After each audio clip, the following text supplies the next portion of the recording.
बिस्मिल्लाहिर्रहमानिर्रहीम, अस्सलाम वालेकुम। आज की इस वीडियो में हम बात करेंगे जॉ किच के बारे में। जॉ किच को बहुत सारे नाम दिए जाते हैं। ग्रॉइन इच भी कहा जाता है, fungal infection of the groin भी कहा जाता है, इंग्वाइनल इच भी कहा जाता है, इंग्वाइनल फंगल इन्फेक्शन भी कहा जाता है और मेडिकली इसको टीनिया क्रूरस कहा जाता है।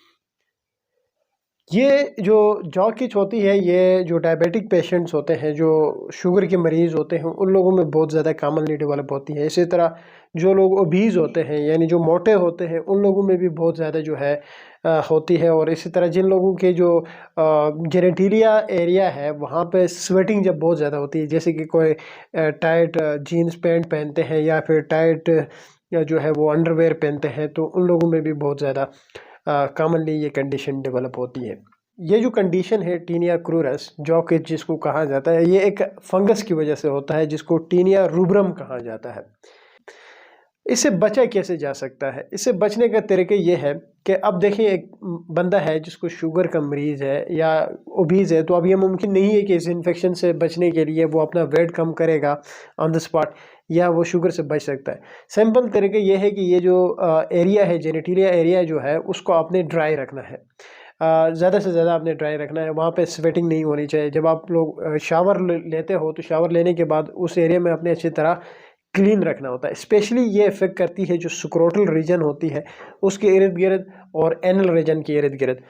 और इसमें रैशेस डेवलप होते हैं, एरिथमेटस रैश डेवलप हो जाता है, बिल्कुल जिस तरह से रिंग वार्म की जो रैश होती थी, जो पहले एक वीडियो में मैंने बात भी की, उस तरह के रैश होता है। साइड पे बिल्कुल रेडिश होता है, लेकिन सेंटर उसका बिल्कुल उसी तरह वाइट होता है जिस तरह नॉर्मल स्किन होती है।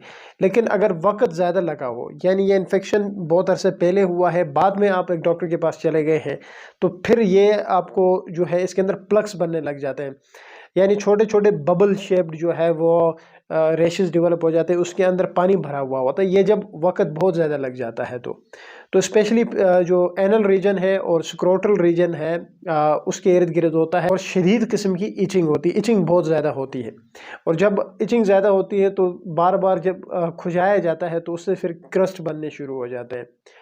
इसको कैसे ठीक किया जा सकता है? इससे कैसे अपनी जान छुड़ाई जा सकती है? तो क्योंकि एक फंगल इन्फेक्शन है, तो आप एंटी फंगल से इसको ठीक कर सकते हो। एंटी फंगल टैबलेट्स दे के ठीक कर सकते हो, एंटी फंगल क्रीमें यूज़ कर सकते हो, एंटी फंगल सोप्स इस्तेमाल कर सकते हो, एंटी फंगल आप पाउडर्स इस्तेमाल कर सकते हो। ये सारी चीज़ों से आप इनको ठीक कर सकते हो।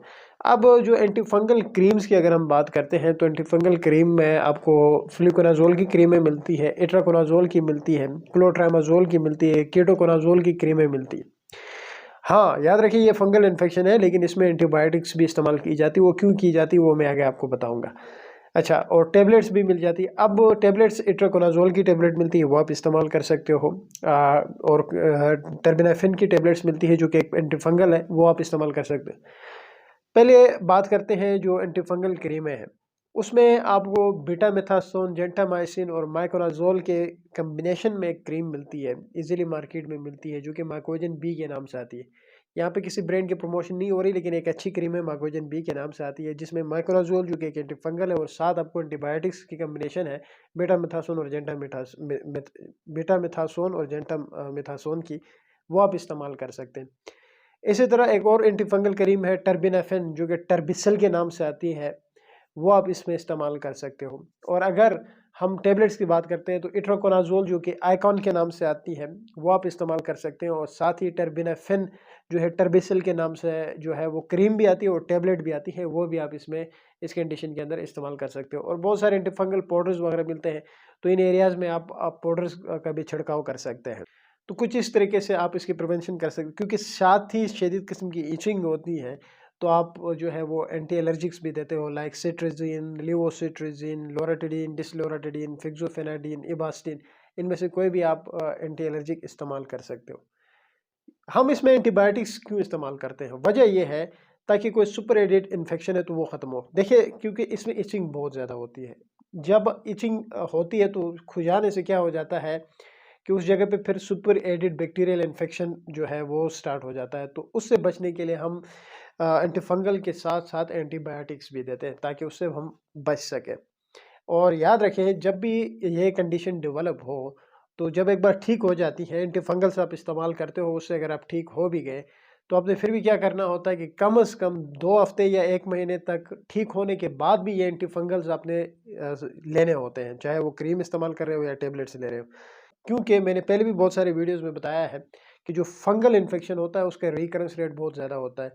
तो हम क्या करते हैं कि एक बार जब ठीक हो जाते हैं किसी भी फंगल इन्फेक्शन से, सिर्फ मैं जोकिच की नहीं बात कर रहा, जब एक बार हम ठीक हो जाते हैं तो उसके बाद हम दवाई लेना छोड़ देते हैं। लेकिन आपने इस तरह नहीं करना, आपने कम से कम 2 हफ्ते या 1 महीने तक एंटी फंगल्स का मज़ीद इस्तेमाल करना होता है ठीक होने के बाद भी, ताकि परमानेंटली इससे जान छुड़ाई जा सके। तो ये एक छोटी-सी वीडियो थी जोक एच के बारे में, जिसको टीनिया क्रूरस कहा जाता है। उम्मीद है आप लोगों को अच्छी लगेगी। Thank you.